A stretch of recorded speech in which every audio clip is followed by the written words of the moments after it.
नमस्कार, मैं आनंद और आप देख रहे हैं जनता जंक्शन। आज हम पटना में गंगा के किनारे मौजूद हैं। यहाँ पे हमारे साथ कुछ लोग मौजूद हैं।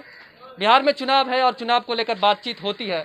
आप कहीं भी जाइए, चाय की दुकान पे जहाँ 4 लोग 5 लोग मौजूद हों, बिहार के चुनाव को लेकर बात होती है। क्या है इस बार के बिहार के मुद्दे, कौन से नेता इन्हें पसंद हैं, कैसा रहा नीतीश कुमार का शासन, क्या इस बार 15 साल के नाम पर वोट मिलेगा कि पिछले 5 साल के नाम पर वोट मिलेगा, क्या विपक्ष की चलेगी, इन तमाम मुद्दों पर हम यहाँ लोगों से बात करेंगे। सर, आपका क्या नाम है? हमारा नाम रामानुज शर्मा है। सर, आप करते क्या हैं? मतलब मैं एक वित्त रहित कॉलेज में प्राध्यापक हूँ। प्राध्यापक। सर, आप थोड़ा अपनी बताइए, जो वित्त रहित कॉलेजों की क्या समस्या है, शिक्षकों की क्या समस्या है? शिक्षकों की समस्या बदतर है। तो सरकार से आपने इस पे मांग की, क्या किया आपने इसके कई लिए? बार तो धरना प्रदर्शन का कार्यक्रम चला है, पर उसका कुछ प्रतिफल प्राप्त नहीं हुआ है। आपका क्या नाम है सर? सुरेश शर्मा। सुरेश शर्मा। आप बताइए, बिहार में नीतीश और लालू का शायद ये आखिरी चुनाव है जब उनके नाम पर वोट मांगा जा रहा है। अब नए नेता आ रहे हैं, तेजस्वी और फिर कन्हैया कुमार हैं, चिराग पासवान हैं, तमाम नेता हैं। आप बताइए कि आप किन में अपना बिहार का भविष्य देखते हैं? क्या लगता है आपको कि बिहार किन के हाथों में सुरक्षित रहेगा और क्यों? फिलहाल तो नीतीश जी को हम लोग चाह रहे हैं, क्योंकि उनका कार्य बहुत सराहनीय रहा है। शांति कायम किए हैं। जो अशांत थे हम लोग, वो शांति के रास्ते पर हम लोग को ला दिया। चलने में भी भय खाते थे, जो निर्भय होकर चल रहे हैं, सो रहे हैं दरवाजे पर। पहले लालू जी के रेजिम में घर में घुस कर सोते थे, वहाँ भी सुरक्षित नहीं रह पाते थे। वहाँ भी रात में मैंने सपना जाते थे। हाँ सर, वहाँ भी रात में भय बना रहता था, तो कहीं ना कहीं कोई ना कोई आके मुड़ी काट लेगा।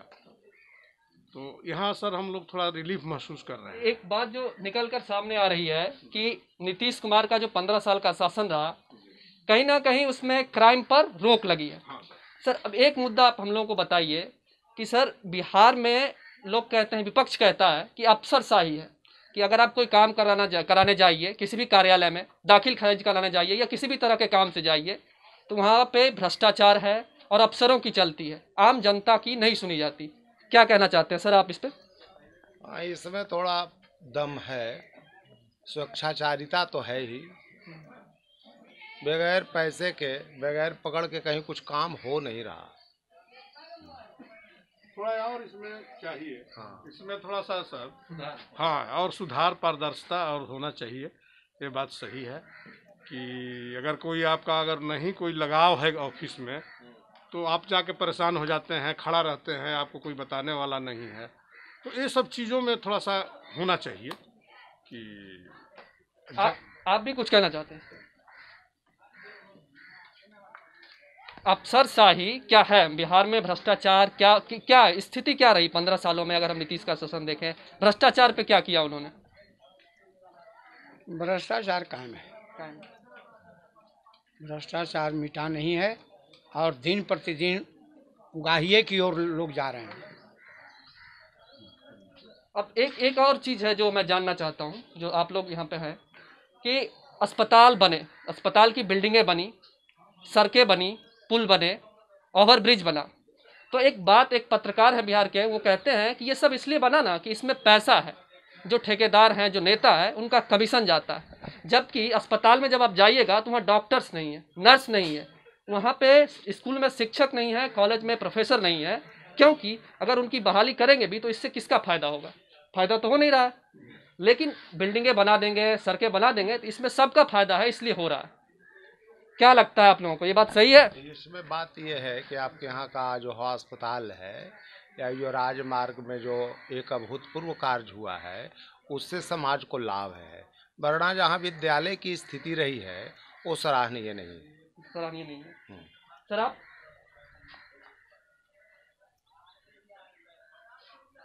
आप नहीं कुछ बोलना चाहते हैं इस मुद्दे पर? ठीक है, कोई बात नहीं। अब आप लोग बुजुर्ग हैं, एक और सवाल, एक आखिरी सवाल, कि बिहार हम जाति के नाम से जाना जाता रहा है कि बिहार में जातिवाद है। आप बाहर जाइए कहीं भी तो इस तरह की चर्चा होती है कि बिहार, हालांकि ये और राज्यों में भी है, लेकिन बिहार को इसके लिए बदनाम किया जाता रहा हमेशा से। इसके लिए आप जिम्मेदार कौन हैं? क्या ये सुधरने वाला है या सुधर गया? क्या हो रहा है इस पे? हमारे हिसाब से अभी तत्काल इसमें परिवर्तन होने का अंदाज नहीं है। वो जाति के नाम पर ही अभी राजनीति होगी और ऐसे तो आपके सामने आएगा, आप देखेंगे कि क्या हो रहा है। आप सर कुछ तो वही बात है जो सर कह रहे हैं कि जातिवाद है। हाँ सर, अभी तो है, लोगों में है ना। अभी भी देख लीजिए ना भाई, अभी चुनाव का मामला है, उसमें देख लीजिए। अब जैसे लोजपा का वोट अभी तक जदयू में था, अब कट गया तो काहे भाई तो चिराग पासवान हट गए। तो ये सब तो है सर, अभी ये सब व्यवस्था तो है।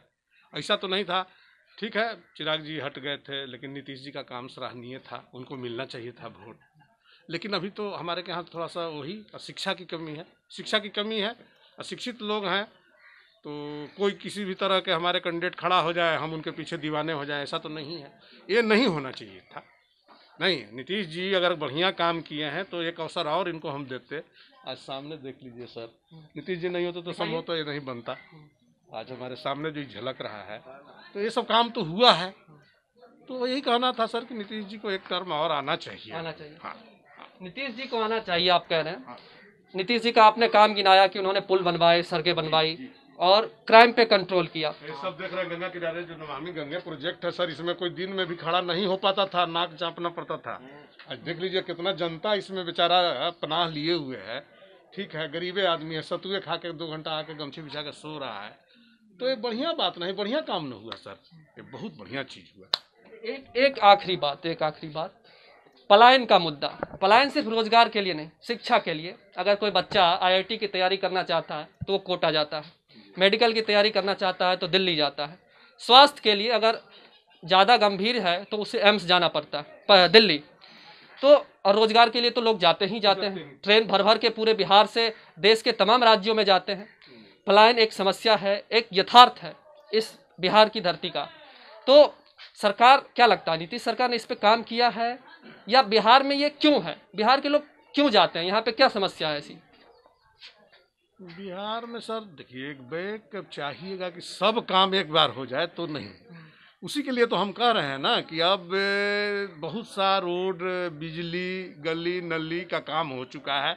अबरी जो जनता जहाँ भी जा रहे हैं, इनके जो अनुयायी हैं, इनके कैंडिडेट हैं, उनको ये कहा जा रहा है कि रोजगार और शिक्षा का एक हब दिया जाए बिहार में, एक दिया जाए। जैसे कोटा हमारा बच्चा जा रहा है तो कोटा नहीं जाए, अब भाई काम कर लिए, बहुत बढ़िया काम हुआ है, अब उसमें हमको IT सेक्टर दीजिए यहाँ पे, ताकि हमारे बच्चे यहीं पढ़ें।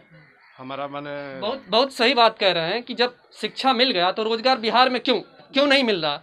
यहीं पे बच्चों को रोजगार मिले, लोगों को रोजगार मिले। सर, इस समस्या को आप तो बहुत लंबे समय से देख रहे हैं। बात इसमें यह है कि बिहार के लड़के कोटा या दिल्ली किसी भी तरह की तैयारी के लिए यदि बाहर जाते हैं तो बिहार में प्रतिभा की कमी नहीं है। वो तैयारी पटने में कर सकते हैं, गए में कर सकते हैं, कहीं कर सकते हैं। अभी जो केवल रोजगार के दृष्टिकोण से जो लोग बाहर जा रहा है, वो आपके यहाँ का मूलभूत समस्या है मेरे समझ से। रोजगार की लिए जो बाहर जाते हैं वो मूलभूत समस्या है। बिल्कुल सही बात कही इन्होंने। एक बात जो मैं अपने दर्शकों को कहना चाहता हूँ कि बिहार के बच्चों में प्रतिभा की कमी नहीं है, जैसा कि इन्होंने कहा, ये सही बात है, बिल्कुल सही बात है कि यहाँ के बच्चे प्रतिभाशाली होते हैं, तमाम परीक्षाओं में वो बहुत अच्छा करते हैं। लेकिन जो सुविधा होनी चाहिए, जो बेसिक फैसिलिटी मिलना चाहिए, जो पढ़ाई की, वो इन्हें नहीं मिलती है यहाँ पे, इसलिए उन्हें जाना पड़ता है। आप देख रहे थे जनता जंक्शन, मैं आनंद।